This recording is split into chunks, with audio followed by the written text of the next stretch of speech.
So I think stage 2 of the light rail, which is really only happening because of the Commonwealth Games and various people were able to twist the Prime Minister's arm at the time, will inevitably lead to stage 3, and we have to be conscious all the time that we've got to make the Gold Coast affordable and easy to get around.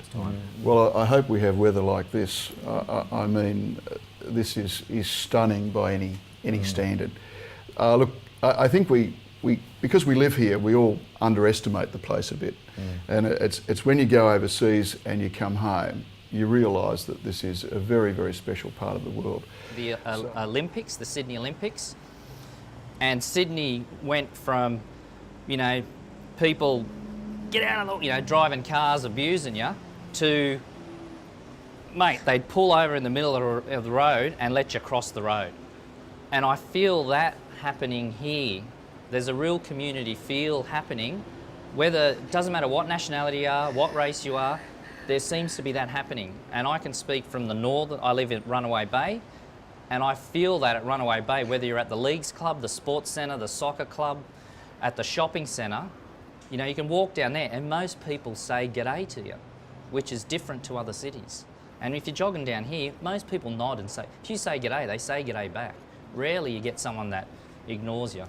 I'm also the Indigenous Relationships Manager for Goldock, so I've got to say culture to start with, and that's why I acknowledge the traditional custodians.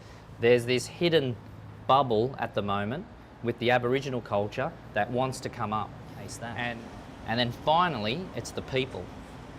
The people of the Gold Coast, whether you're a, you know, surfer, a bushwalker, you know, you're up on the northern suburbs or the southern suburbs, it's you people that will bubble up and really provide, I guess, the basis of a great Commonwealth Games. Oh yeah, there's so many parts to the Gold Coast that are hidden secrets, I guess, and definitely like the rock pools at Currumbin, and then now the craft beer scene like I'm involved in, which is growing really fast. There'll probably be a few more breweries by the time the Commonwealth Games comes around. So, and then obviously the beaches, the surf, and then the football teams. It's great to have the Titans, the Suns, and it's just growing all the time, the football scene, and it's just so many good spots to go. But you can't pass up the beaches. They're probably the biggest asset of the Gold Coast, I believe. You know, I was listening to Lily and yourself, Trevor, earlier, and it is about storytelling.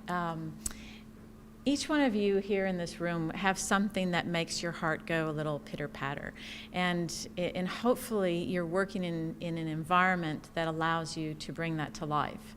And my suggestion would be, if you haven't found what makes your heart sing, find that, and then try to make that your career, because we spend so much time doing it.